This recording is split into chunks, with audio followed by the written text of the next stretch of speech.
Estamos de volta com o programa Questão de Direito. Continuo aqui com o professor Sancler, com o Arthur. Estamos aqui discutindo a responsabilidade civil do Estado. E eu já queria iniciar esse segundo bloco fazendo uma pergunta ao professor Sancler, porque numa de suas explanações agora do primeiro bloco, no que diz respeito à responsabilidade civil, você citou aí um tripé utilizado para que você possa buscar a justiça e provar que houve o dano. O que seria esse tripé? Como é que ele é composto? Como é que o direito trabalha com esse tripé? Esse tripé, tecnicamente falando, eles são chamados de pressupostos do dever de indenizar. Ou seja, para que haja uma reparação civil, para que o Estado indenize, necessariamente tem que ocorrer essas três situações. Não é ocorrer uma ou outra, tem que ocorrer as três. E de que é composto esse tripé? Primeiro, de uma conduta estatal. Essa conduta estatal, ela pode ser uma conduta omissiva, ou seja, consistente em não fazer quando deveria fazer, e pode ser uma conduta comissiva, ou seja, quando o Estado vai lá e faz, e desse seu agir acarreta um dano a alguém. Essa conduta, além de omissiva e comissiva, ela pode ser uma conduta ilícita, ou seja, quando o Estado age de uma maneira que extrapola os limites legais, e o Estado também é uma particularidade da responsabilidade civil do estatal, é que ele pode ser obrigado a indenizar por uma conduta lícita, ou seja, aquilo que o Estado fez está de acordo com a lei, é aquilo que se espera do Estado, mas se do seu agir gerar um dano a alguém, ele também pode ser obrigado a indenizar. Então, além de uma conduta estatal, nós temos que ter um dano. E esse dano ele pode ser de várias naturezas. Um dano moral, né, aquilo que aflige a honra, a intimidade, o psicológico da pessoa, e um dano material, ou seja, aquele prejuízo efetivo, aquele prejuízo mensurável em dinheiro. E ligando esses dois pontos, entre uma conduta estatal e o dano, nós temos que ter um nexo de causalidade, ou seja, daquela conduta estatal tem que decorrer o dano. E esse nexo de causalidade, segundo a doutrina adotada atualmente, tem que ser um nexo de causalidade direto e imediato. Ou seja, a conduta estatal tem que ter causa direta, imediata e suficiente para a ocorrência do dano. Então, esse tripé a qual me referi ainda há pouco, professor Douglas, ele é conduta, nexo causal e dano. Ou seja, de uma conduta que causou um dano ao cidadão. Então, esse tripé é composto por esses pressupostos do dever de indenizar. Interessante, professor, informarmos para a população de uma maneira prática que, além dos pressupostos, quando o Estado ele deve indenizar uma pessoa, existem alguns outros requisitos para a possível indenização. Por exemplo, o dano causado pelo Estado à pessoa, ele deve ser um dano anormal e específico. Ora, como que isso funciona hoje em dia? Demos o exemplo do caso de uma via paralisada, uma obra pública que está ocorrendo naquela via, um ato lícito do Estado e desta obra pública não se pode mais trafegar. Colocamos ali o exemplo de um prédio e o exemplo de um posto de gasolina, onde aquelas pessoas do prédio, elas precisarão se deslocar 10, 20, 30 quilômetros a mais para os seus afazeres, trabalhos, seja o que for. E a questão do dono do posto de gasolina, que efetivamente não teve ali tolhido o seu direito de venda, as suas vendas de combustível, etc. Como que isso funciona? O dano para o prédio, ele não é um dano anormal, é de se esperar. Ou melhor, é até uma melhoria para a rua, para o prédio. Consequentemente, o dano para o posto, ele é um dano anormal, porque aquele dono de posto ou dono de comércio deixou de faturar em prol daquilo que o Estado há de fazer. Não é uma conduta ilícita do Estado. Na realidade, nós precisamos da melhoria. Mas houve ali a perda de dinheiro por parte daquele empresário por esse ato praticado pelo Estado.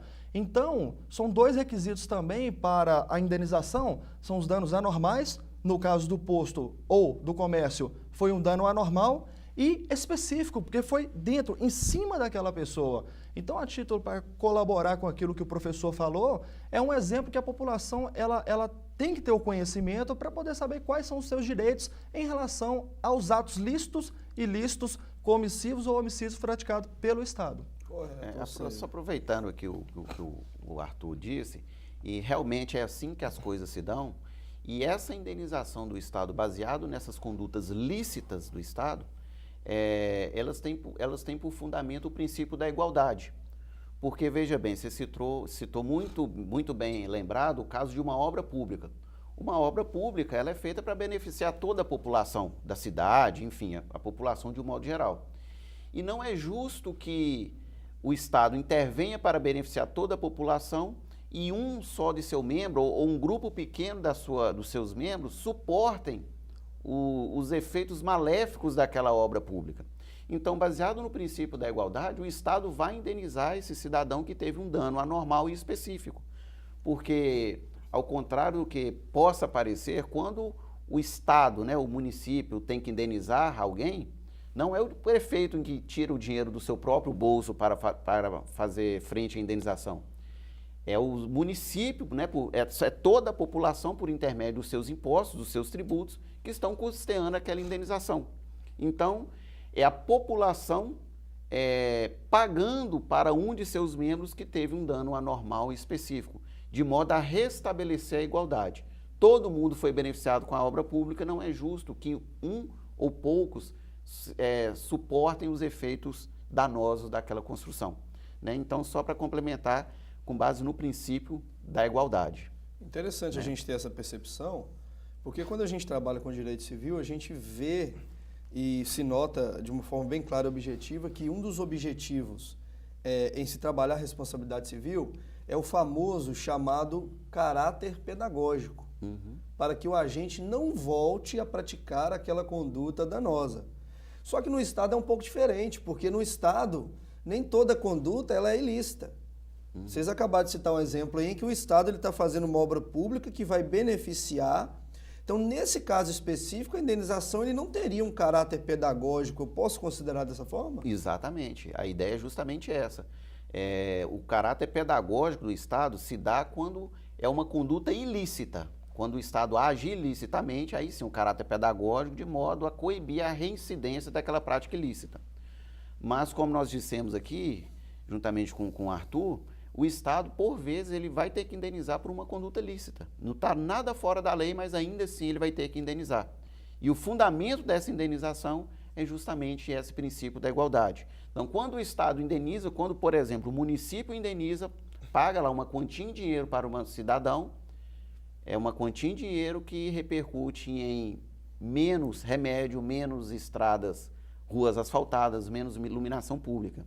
Então, é a comunidade quitando, acertando, indenizando um dos seus membros em prol de todo esse bem comum que foi promovido pela obra pública. Ou seja, na verdade, mais uma vez, essas questões são pagas pelo cidadão, né? A gente Exatamente. vê que o cidadão ele é o mantenedor, ele que dá sustentação financeira para toda essa estrutura estatal que nós temos aí.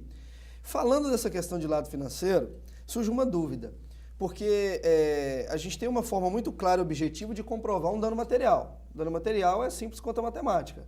É o seu prejuízo. O seu prejuízo ele está posto no papel. Se você teve um problema lá com o seu veículo, quanto custou o reparo do seu veículo? Essa seria a reparação pelo dano material. O que se discute muito no direito é o dano moral. Inclusive o dano moral no direito civil, no direito do consumidor. O próprio tribunal, ou os tribunais, chegaram num consenso de que algumas questões específicas, o lucro, o dano ele é presumido. O dano ele é presumido. Então eu não vou discutir, basta, por exemplo, para você que está em casa nos entender, uma negativação indevida. Eu não preciso provar dano. A simples negativação indevida, ela já gera um dano. Aí a gente passa para uma outra análise que deixa, às vezes, a população um pouco perplexa, que é como quantificar isso. E aí a gente tem a possibilidade de, numa mesma cidade, duas varas cíveis ou varas da fazenda analisarem o pedido é praticamente igual e a gente tem aí dois valores totalmente diferentes e discrepantes. um valor de indenização muito alto e outro muito baixo. Como é que fica isso, professor? Realmente essa questão do dano moral é um problema, a sua quantificação, o seu arbitramento é um problema de há muito tempo vivenciado no nosso ordenamento jurídico.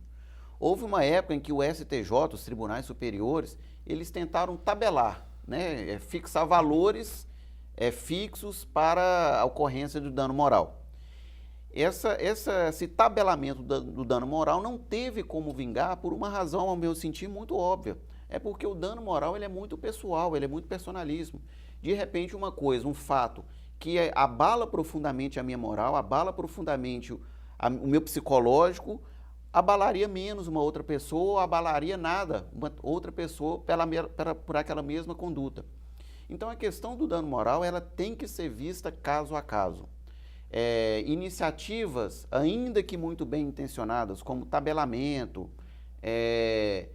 fixação de dano moral igual para todo mundo, dado um excessivo número de demanda ou situações iguais, ao meu ver, elas não têm como vigorar, porque é próprio do dano moral ele ser individualizado, né? Então, por exemplo, só para exemplificar, se eu nunca dei um cheque sem fundo e o banco eventualmente devolve o meu cheque por insuficiência de fundos, aquela primeira ocorrência, aquilo me abalou moralmente de uma maneira mais intensa do que, por exemplo, um emissor de cheque sem fundo contumaz. Né? Uma pessoa que já tem 100, 200, 300 cheques sem fundos devolvidos, se o banco eventualmente devolve um cheque dele por um erro do banco, aquilo ali, em tese, teria o condão de afetá-lo menos. É mais um, né? É mais um, dentre tantos. Não estou defendendo que o banco agiu corretamente, o banco vai ter que indenizar. Mas o que eu estou querendo dizer, e o ponto central que eu quero que fique claro, é que essa questão do dano moral, do arbitramento do dano moral, ela, por natureza, ela é diferente. Ela tem que ser diferente. Claro que nós temos decisões que nos causam certo espanto. Às vezes, condutas idênticas, pessoas, às vezes, da mesma família, que sofreram a mesma lesão pelo mesmo ato, e quando a gente pega decisões judiciais, julgando aqueles casos, parâmetros totalmente diferentes. Isso é um problema que precisa ser equacionado, né? Mas ainda não vislumbra uma solução num curto e médio prazo para isso, né? Então, assim, é um problema que a gente vive, que afeta, de certa forma, uma questão de perspectiva do que esperar do Poder Judiciário, mas é um problema que nós teremos que enfrentar daqui para frente, né? Perfeito. Um dos motivos para a gente ter, no meu modo de vista também, né, as instâncias superiores seria para isso, porque a gente tem o mesmo caso lá no Paraná e o mesmo caso aqui em Governador Valadares. Os juízes eles não se comunicam. Né? Agora, quando chega nos tribunais, eles têm lá uma tendência de tentar minimizar essas discrepâncias, esses valores. É interessante a gente conhecer, perceber o direito por conta disso. O programa Questão de Direito vai dar mais uma pausa e já já nós voltamos com o nosso terceiro bloco. Não saia daí.